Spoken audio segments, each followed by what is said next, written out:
démarre avec le nouveau point d'étape fait par Olivier Véran hier sur la situation Covid. Le ministre de la Santé qui a annoncé que la durée d'isolement des cas positifs sera allongée de 7 à 10 jours pour les cas positifs, donc, et ce à partir de ce lundi. Une décision motivée par la part de variants élevés dans les contaminations. La durée restera à 7 jours pour ceux qui ne sont que cas contact. Selon Olivier Véran, le gouvernement espère ouvrir la vaccination aux personnes âgées entre 65 et 74 ans entre fin mars et mi-avril en fonction du nombre des plus de 75 ans qui auront fait le choix de se faire vacciner. Le ministre de la Santé qui s'est également dit contre l'idée défendue par certains membres du conseil scientifique proposant aux personnes les plus âgées de s'auto-isoler. Autre annonce faite par Olivier Véran, il se rendra à Nice demain à la rencontre d'équipes soignantes qui viennent en aide aux Français, nombreux qui conservent des symptômes longtemps après, plusieurs semaines ou plusieurs mois après avoir contracté la Covid-19, des cas de Covid longs. Donc le ministre parlera à ce sujet de la mise en place d'une structure des filières de soins spécifiques sur tout le territoire, faisant notamment appel à la médecine de ville. Un impact sans précédent, c'est ainsi que Air France KLM a décrit les conséquences de la pandémie mondiale sur le groupe. Dans un communiqué, les chiffres communiqués montrent les pertes massives encaissées. Le chiffre d'affaires s'est effondré de 59% par rapport à 2019 pour tomber à 11,1 milliards d'euros.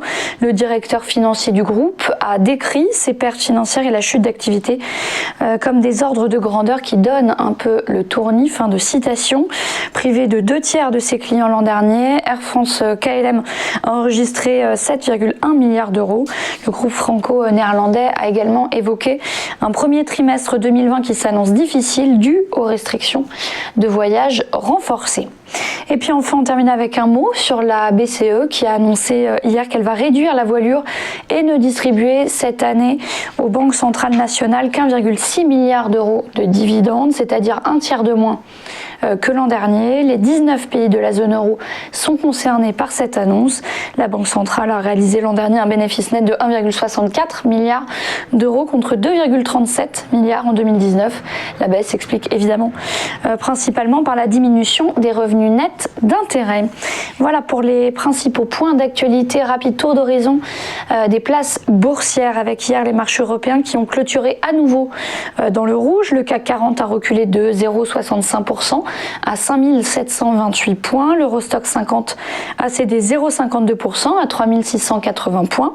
La bourse de Bruxelles a enchaîné une troisième séance consécutive de baisse avec moins 1,57% à 3777 points. Le DAX a abandonné 0,16% et puis autre prestation, la bourse de Londres, le FTSE, qui a perdu 1,40%. Du côté de Wall Street, la bourse de New York est conclue à la baisse également. Le Dow Jones a perdu 0,38% à 31 493 points. Le Nasdaq a lâché 0,72% à 13 865 points. Et le S&P 500 a abandonné 0,44% à 3 913 points. Dans son sillage, la bourse de Tokyo a également fini en repli ce matin. Le Nikkei a lâché 0,72% pour finir juste au-dessus de la barre des 30 000 points. Le Topix, de son côté, a reculé de 0,67% à 1928 points. Voilà pour ce point bourse. Restez bien avec nous. On revient dans un instant dans ce live Téléfinance pour suivre l'ouverture de la bourse de Paris. À tout de suite.